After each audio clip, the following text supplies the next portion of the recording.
Il-Ministru fl-uffiċċju tal-Prim Ministru Carmelo Abela ma weġġibx jekk iħossux komdu li hu sħabu għadhom qed jiddefendu u jaħdmu mal-eks Ministru Konrad Mizzi. F'dibattitu waqt il-programm Dis-Set fuq ix-Xandir Nazzjonali fejn kienet jiġi diskuss il-Manifest Elettorali Laburista, il-Viċi Kap tal-Partit Nazzjonalista David Agius staqsa lil Carmelo Abela hux komdu jwetta il-Manifest Elettorali flimkien ma' persuna miżawt b'allegazzjonijiet ta' korruzzjoni. Komdu ma' sħabek li tagħmlu programm elettorali li huwa maħrub mill-pajjiż. Konrad Mizzi li għandu daw l-akkużi kontrih, għandu l-Panama Papers kontrih.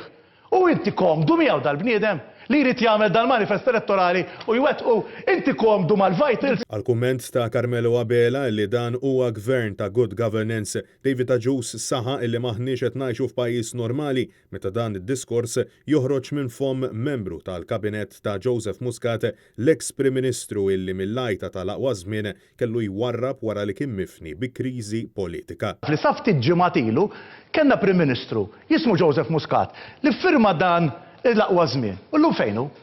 Għaliex irreżenja? Għaliex ma bel xejn? Għaliex dal-pajjiż kien kollox normali? Irreżenja x'kellu kriżi politika. Li ġo Kastilja fejn hemm int illum Karm. Inħadem assassinju ta' ġurnalista bħalmu ġurnalist Reno ta'.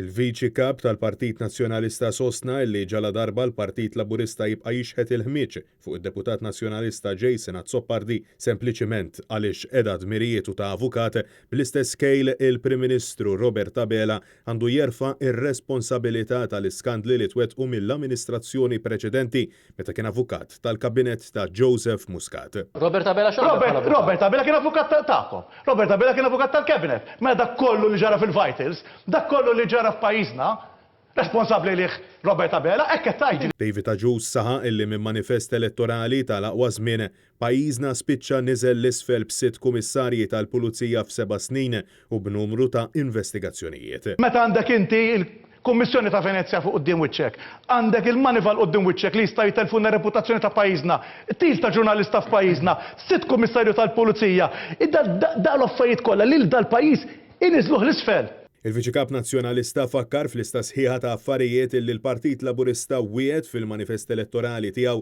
u għadu il-bot milli wettaq dak illi wiegħed mod partikolari fil-Gżira Awċija. L-Għawdex ma sarix, l-iskola primarja ġdida tar-Raba Għawdex, il-bini tal-qorti il-ġdid, il-pisċina ġdida, l-Jot Marina, il-Cruise Liner Terminal, il-Fast Ferry, il-Servizz tal-Aerobej Malta Għawdex, il-bini tal-Start 54 Sodda, il-Kazino, il-Kinika ġdida fil-Rabat, il-Dar ta' Anzjani Għajnsilem, il-Park and Ride, il-Pjazza daw kollha ma sarux ġewwa Għawdex wara 3 snin tal-Gvern Laburista. Minkejja l-weda eterna tal-Partit Laburista dwar it-trakka, il-Ministru Carmelo Abela ammetta li ma sar xejn u għad iridu jsiru l-istudji fil-waqt li xeħet ukoll id-dubji tiegħu dwar iż-żona magħżula.